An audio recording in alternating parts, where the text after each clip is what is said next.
आपको पता है इंदिरा गांधी के जमाने में नसबंदी करने का फैसला कर लिया गया था पॉपुलेशन कंट्रोल करने के लिए कि मर्दों को भी जो है ना नसबंदी करा दी जाए, यानी इनको बच्चे पैदा होने की सलाहियत खत्म कर दी जाए।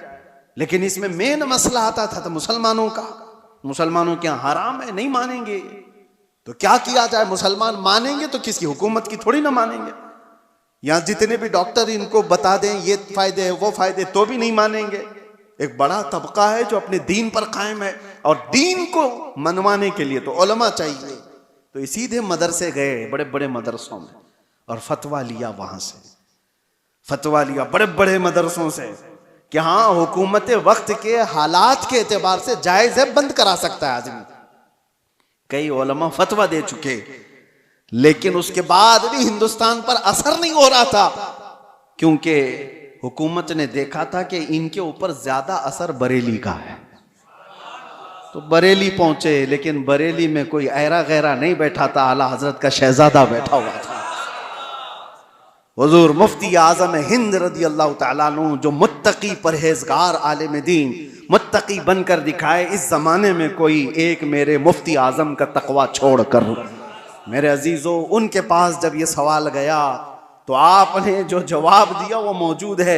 एक बार नहीं कहा उन्होंने, पूरे दलाइल के साथ लिखकर नीचे लिखा नसबंदी हराम है, हराम है, हराम है, और जो मेरे मुस्तफ़ा ने हराम किया वो क़यामत तक हराम है।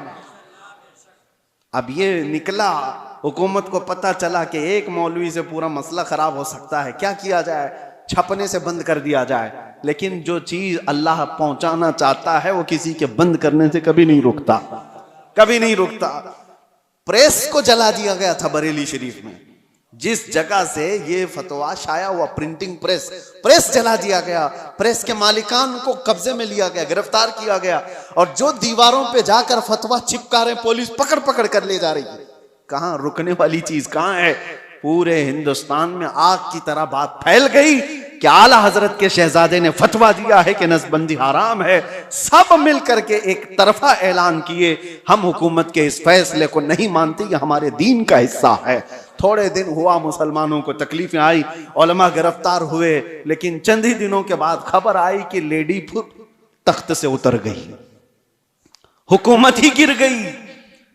तो मेरे अजीजों, एक बात याद रखो, ताकत और पावर के जरिए से पूरी दुनिया पर असर कायम किया जाता है। आज अमेरिका की बोली बोलने वाले लोग भी बहुत सारे होंगे, वो जो कर रहा है वो सही है। इजराइल की बोली बोलने वाले लोग होंगे, क्योंकि थोड़ा सा उनके यहां से गोबर मिल जाएगा। हाँ, यहां पर भी बहुत सारे हुए हैं, बहुत सारे हैं।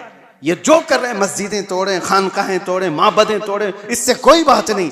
लेकिन हैं तो अच्छे लोग हैं, उनकी जमात के भी कुछ हैं, टोपी भी पहनेंगे, दाढ़ी भी पहनेंगे। इनका वो ईमान है जो माल है। इसीलिए शेख मोहिउद्दीन इब्न अरबी की वो बात मुझे याद आती है। आप कुर्सी पर बैठे हुए थे, कुछ लोग आए मिलने के लिए, आपके सामने बैठे थे।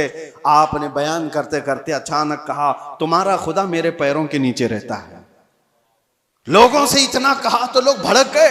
इतने बड़े आलिम दीन, इतने बड़े सूफी, और कुफ्र का फतवा लगाकर निकल गए कि ये तो काफिर हो गया। दो लोग बैठे रह गए। उन्होंने पूछा, हुजूर आपके ऊपर कोई चीज आ गई, आपने ऐसा जुमला क्यों कहा, खुदा पैरों के नीचे रहता है, ये तो बहुत बड़ा गिरा हुआ जुमला। आपने कहा, सबर, वो भी मुझे पूछ सकते थे, लेकिन वो इसलिए आए ही नहीं थे। मैं जानता हूं उन लोगों को, मैंने क्यों कहा वो बताता हूं। उसके बाद आपने अपने पैरों के नीचे से चटाई उठाई तो देखा सोने के, चांदी के सिक्के पड़े हुए थे। कहा, यही उनका खुदा है, वो इसकी इबादत करते हैं।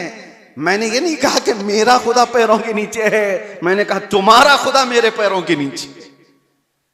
ऐसी जमात हर जमाने में होगी जिनका खुदा माल है, जिनका खुदा पैसा है। कुरान में भी अल्लाह ने फरमाया, अरअयत मन इत्तखज़ इलाहहु हवा, ऐ रसूल क्या आपने नहीं देखा, कुछ वो लोग हैं जिन्होंने अपने ख्वाहिशात को अपना खुदा बनाया हुआ है। अल्लाह ताला फरमाता है, क्या आप ऐसे लोगों की वकालत करेंगे, क्या आप ऐसे लोगों की सिफारिश करेंगे?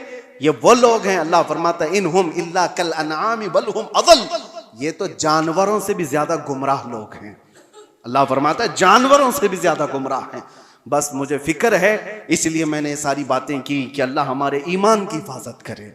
आने वाला जो दौर है, हुकूमत जिसकी होगी, पावर जिसका होगा, ताकत जिसकी होगी, लोग उसकी बोली बोलने लग जाएंगे। मिडल ईस्ट के जो असरात हैं, आज मिडल ईस्ट में जो जंगें जारी हैं, या अगर इस मोड़ पर चली जाती हैं, किसी और कौम का दबदबा आता है, तो मुसलमानों के अकीदे पर भी असर कर सकता है। आगे चल करके हजारों लोग आने वाली नई हुकूमत के बुलबुले हो जाएंगे, उनके मुरीद हो जाएंगे। वो कहेंगे कि ये देखो, ये हक जमात है, ये आ गई, ये हक जमात है, इसको अल्लाह ने ताकत दिया और ये पावर पर आ गए।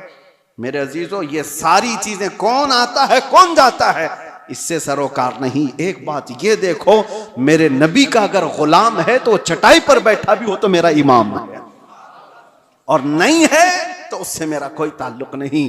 माल और पैसा और ताकत और हुकूमत और सियासत तुम्हारे दीन को बदलने में असर न करे, इतना ईमान पैदा करो। और ये कब होगा? जब तुम कदम मुस्तफ़ा से लगे रहोगे। दुनिया की ताकतें आएंगी जाएंगी, तुम्हारा कुछ नहीं बिगाड़ेंगी।